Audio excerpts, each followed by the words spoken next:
Who could have imagined that a childish promise made on a dusty colony would one day shake an interstellar empire? That innocent, "I'll marry you" vow now hangs over the throne, tangled in laughter, chaos, and destiny. The twin suns had just begun their slow climb above the dusty horizon of Kairos 7, a remote human colony perched precariously on the rim of the Zircon Rift, when he first noticed her. She was crouched beside the abandoned grav-sled, her long ears twitching in the faint wind, black hair tangled into chaotic braids that caught the early sunlight like tiny ribbons of shadow. Her green skin glimmered faintly, not in the eerie way of bioluminescent alien predators, but in the subtle, playful shimmer of someone who spent far too much time laughing at things humans hadn't yet invented to be funny. He stepped closer, trying to ignore the wobble in his own boots from the low-gravity draft. "You're not supposed to be here," he said, though the truth was that neither of them had any idea who here belonged to. She looked up, one eyebrow arched impossibly high over her almond-shaped eyes. "Since when did rules ever matter? The grav-sled hasn't seen anyone for years. Unless the Zorbian inspectors arrived early, I think we're safe." She winked, though the wink itself seemed to defy gravity for an extra half-second before settling. He frowned. "Zorbian inspectors? Really, Alira?" He said her name like it belonged to both a spell and a promise, though he would later learn that pronouncing it correctly was a diplomatic nightmare. "You're six, and you're already making up interstellar inspectors." She stuck her tongue out, which somehow made her ears twitch like twin radar dishes scanning for mischief. "I can't help it. They could appear at any moment, and someone has to be ready." She jumped onto the grav-sled, spinning it like it was a carousel, and somehow he knew, without any scientific reasoning, that she was already plotting some sort of chaos, probably involving zero-gravity marbles or stolen mechanical frogs from the biolab.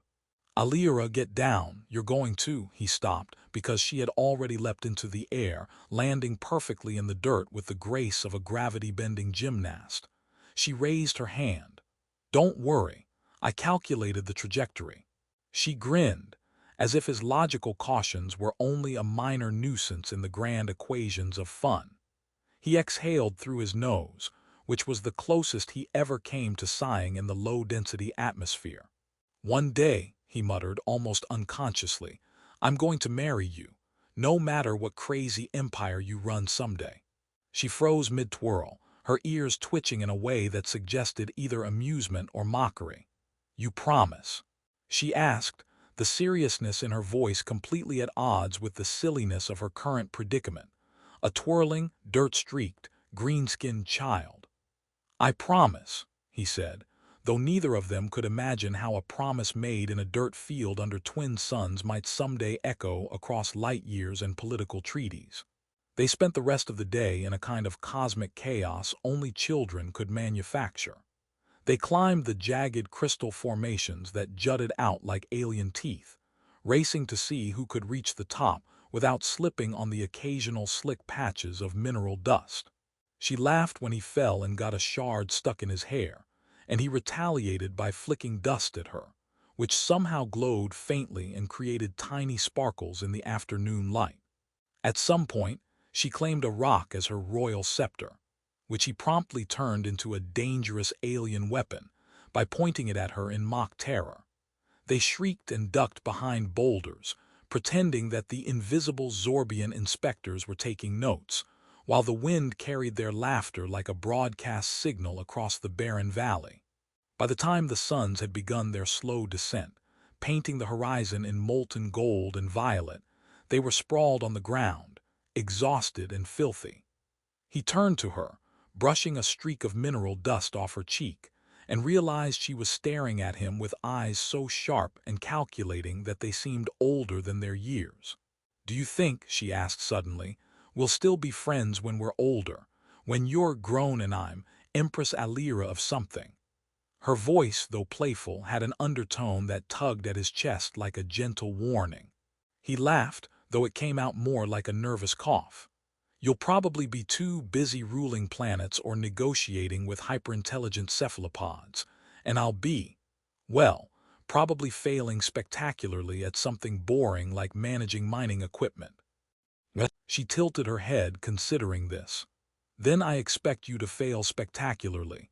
It'll make life more interesting for me, and I suppose you'll still have to honor our promise, won't you? He paused, blinking at the unreasonably serious way she said honor. He grinned, trying to dismiss the creeping weight of responsibility in the joke. Of course, he said, though he had no idea how, across decades and light years, that promise would demand more than a handful of shared childhood adventures.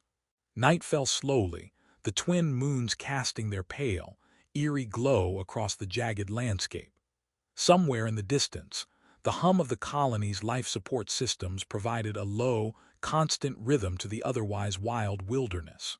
They lay side by side, staring at constellations that didn't exist on Earth and pointing out shapes that only made sense in the logic of imagination. A dragon riding a comet, a giraffe made of silver dust, a hovering emperor penguin with a crown too large for its head. At one point, she reached over and flicked a glowing pebble at him.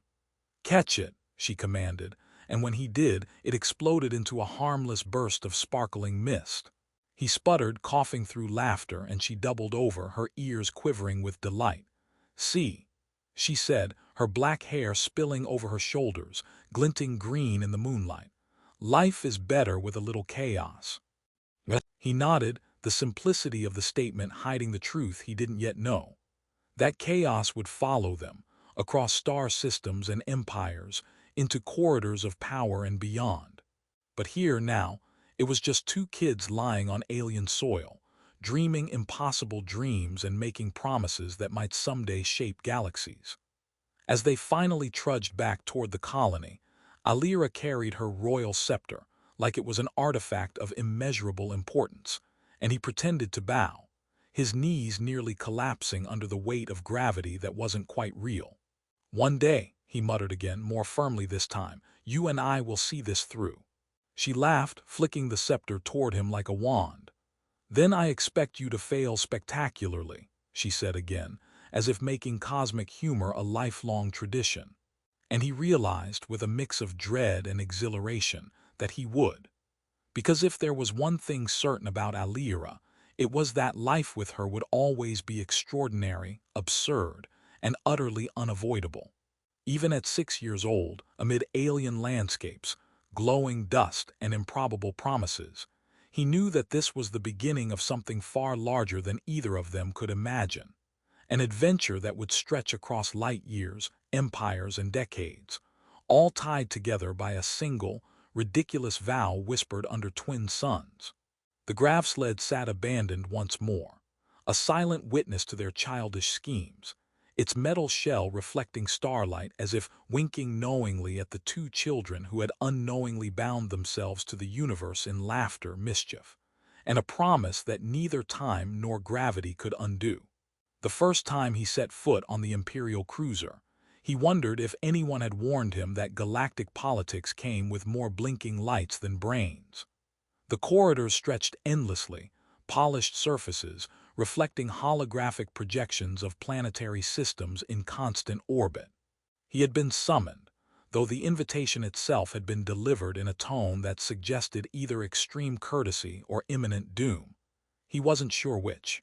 He stumbled slightly on the grav lift, trying to find the rhythm of artificial gravity, and immediately tripped over a hovering maintenance drone, which beeped indignantly at him before zipping off in search of someone more competent.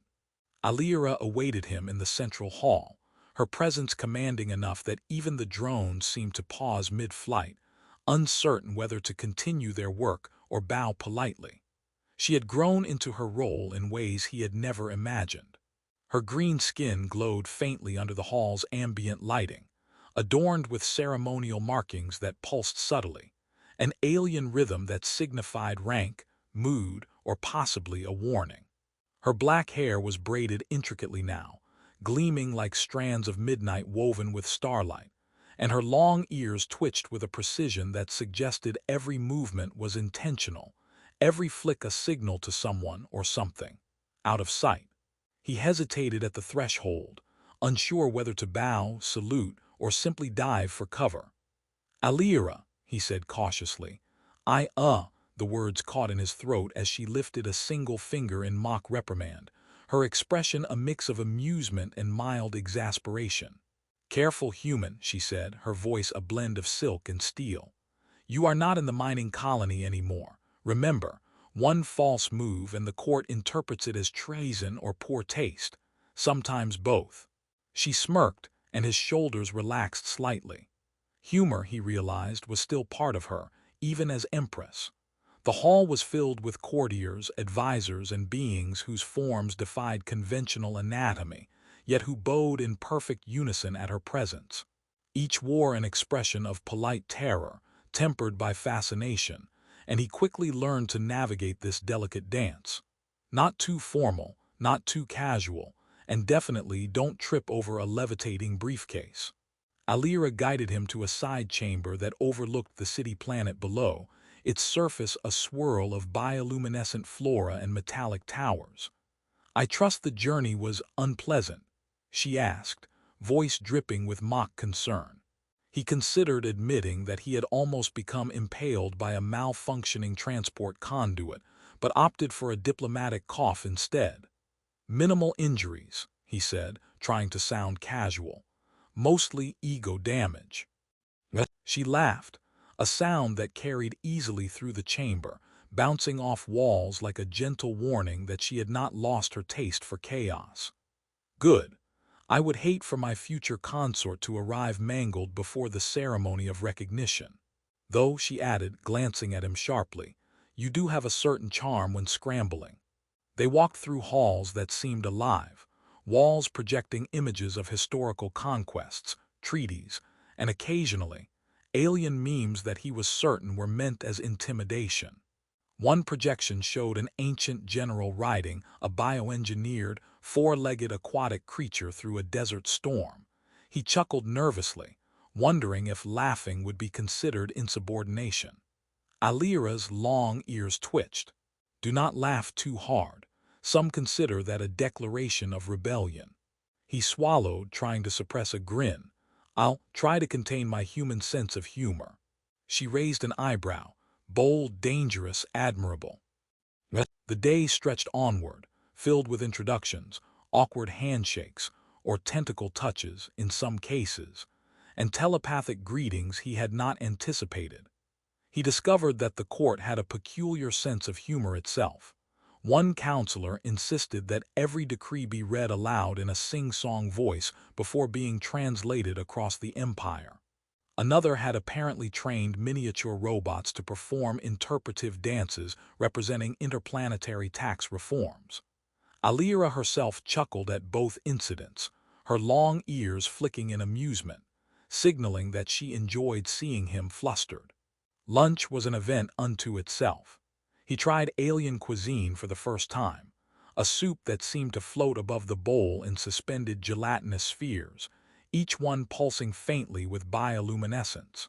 He attempted a polite sip, which ended in the spheres bouncing off the table and one landing on a courtier's shoulder, eliciting a squeak and a very slow, ceremonious bow.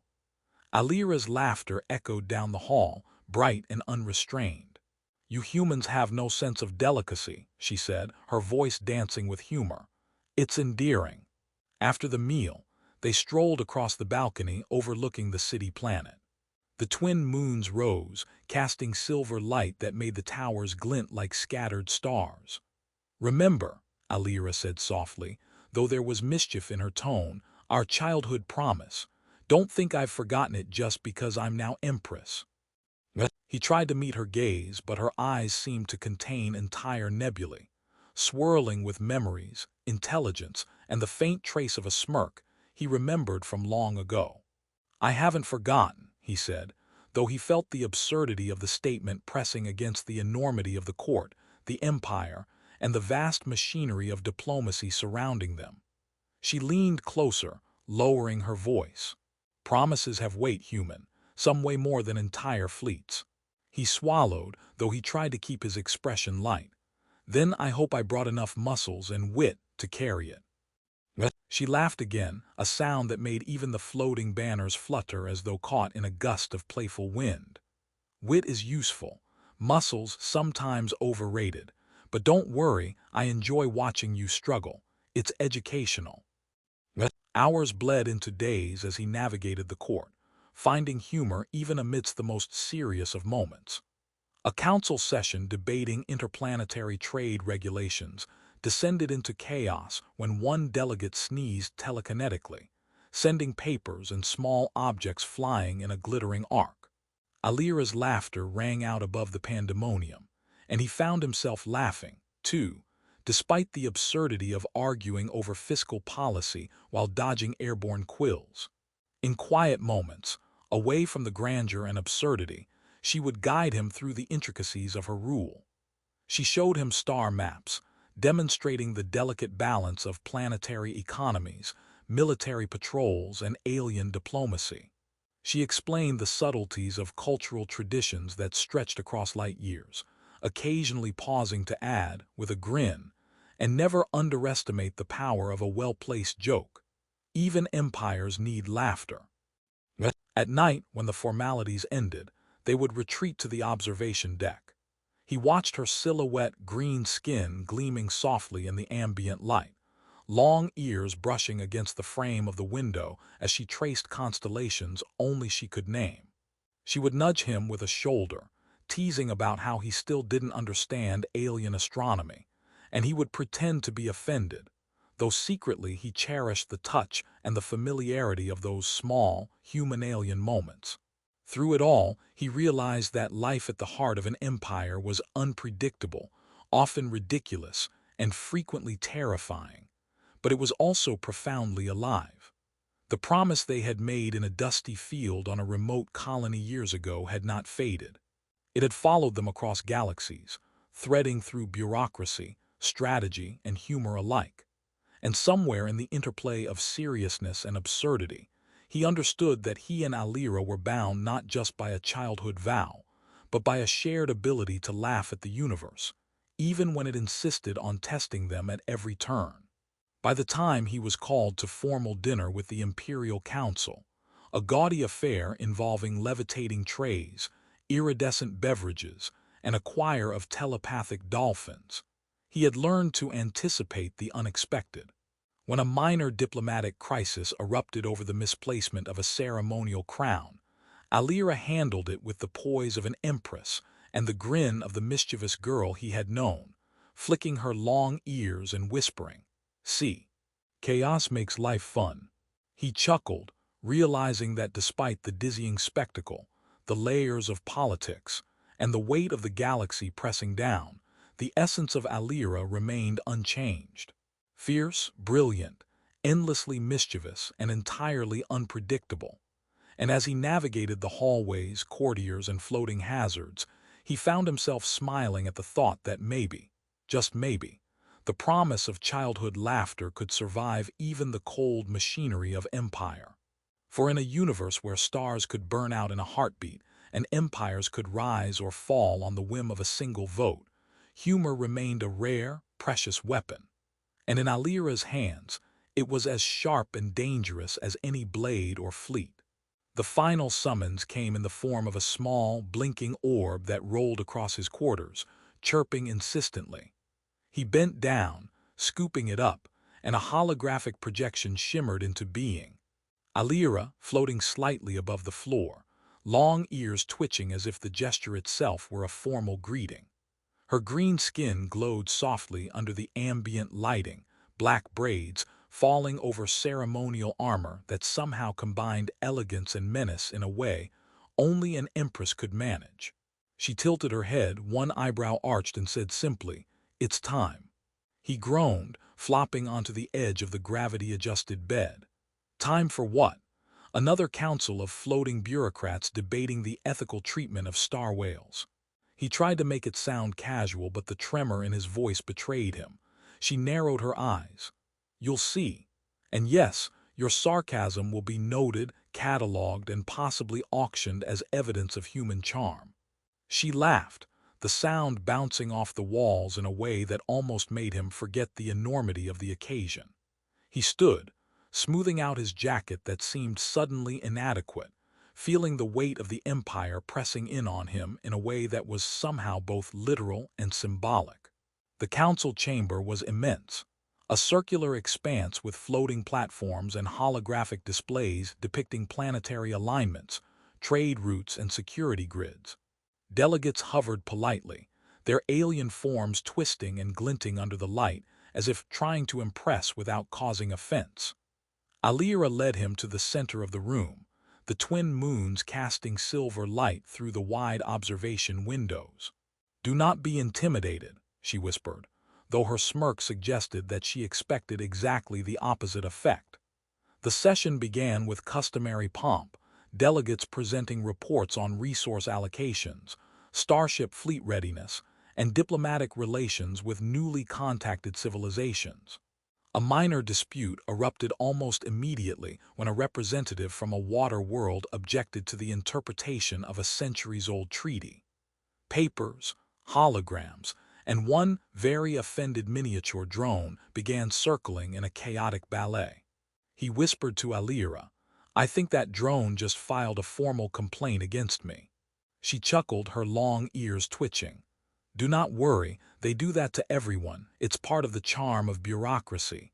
She leaned close. "Remember, human, sometimes the universe is ridiculous, and your job is to survive it with dignity, or at least with humor." Hours passed, punctuated by moments of absurdity. One counselor demonstrated a telekinetic juggling act to make a point about orbital engineering. Another faintly threatened to weaponize genetically modified space rodents. And somewhere in the middle, the holographic representation of a treaty somehow projected itself into the shape of a dancing octopus. Alira's laughter rang clear throughout it all, and he found himself joining in, realizing that navigating empire politics was as much about wit and adaptability as it was about knowledge or courage. Later, she led him through private corridors to the archive of the empire, a towering repository of recorded history, treaties, and absurdly intricate charts tracking the orbits of ceremonial drones. "This is where I come to remember who we are," she said softly. Her long ears twitched, and her gaze lingered on him. "And to remind myself why some promises are worth keeping, even across decades and light years." He watched her green skin glowing faintly under the dim archive lights. "I never imagined," he began, but words failed him. "That one silly promise in a dusty field would," he gestured vaguely, encompassing the entire room, the empire, and perhaps even the cosmos itself. Alira's eyes softened, and she nudged him gently. "Would you have made it if you had known?" He thought about the years, the childhood races across dusty fields, the absurd chaos of court life, the endless floating meetings, the laughter, the mistakes, the lessons learned in negotiation, diplomacy, and patience. "I don't know," he said finally, "but I know I wouldn't have changed a single moment." Her smile deepened, though mischief lingered. "Good answer. Now help me with something." She led him to a chamber containing the ceremonial regalia of the empire. A crown, intricately wrought from metals that shifted color in response to mood, sat atop a pedestal. Alira gestured toward it. "It is time to formalize the union of promise and duty, in a way that the galaxy will respect and occasionally fear." He stepped forward cautiously, feeling the absurdity of it all, the culmination of decades compressed into one ceremonial act. "Do I get a scepter?" he asked, trying to inject humor into the situation. "You may borrow one," she said, suppressing a laugh, "but only if you promise not to attempt interstellar negotiations by spinning it like a grav sled." The ceremony unfolded with grandeur, alien customs interlacing with echoes of earthly formality. Delegates whispered, some in awe, others in disbelief, but all watched as the childhood promise transformed into something both solemn and absurd. Alira placed the crown upon her head, the light reflecting off the shifting metal and casting iridescent patterns across the chamber. She turned to him, eyes sparkling, and extended a hand. He took it, feeling both the gravity of the empire and the warmth of their shared history. As the ceremony concluded, the court erupted in applause, or the nearest approximation alien culture could muster. Drones hovered in synchronized celebration, holographic projections danced, and somewhere, a telepathic choir offered a series of increasingly off-key notes that somehow felt triumphant. Alira leaned close to him, whispering, "You survived. You even smiled, I knew you would." He grinned, realizing the truth of it. The man who had once stumbled across dusty fields on a remote colony had become someone capable of navigating empires, absurdities, and interstellar diplomacy. He had learned patience, cunning, and resilience, and most importantly, the value of humor in the face of cosmic complexity. Later, they returned to the observation deck, the twin moons casting long, silvery shadows across the polished floor. Alira leaned against the railing, long ears flicking in contentment. "Do you ever think," she asked, "that we could have imagined all this when we were 6? He shook his head, smiling at the memory of dusty fields, grav sleds, and impossible promises. "No, but I'm glad we didn't try. I like discovering it step by step, preferably with less gravity-induced faceplants." She laughed, soft and melodic, and for the first time the full weight of her empire seemed lighter, shared between them in laughter and trust. "Step by step," she agreed, "and perhaps with occasional chaos." They stood together, looking out at a galaxy sprawling with stars, worlds, and possibilities. He realized that promises could indeed ripple across light years, that duty could coexist with joy, and that even the most absurd challenges of empire could be faced with humor, loyalty, and love. The court would continue its rituals, the diplomats would squabble, and the galaxies would turn, but in that moment, two childhood companions stood as equals, partners not only in promise,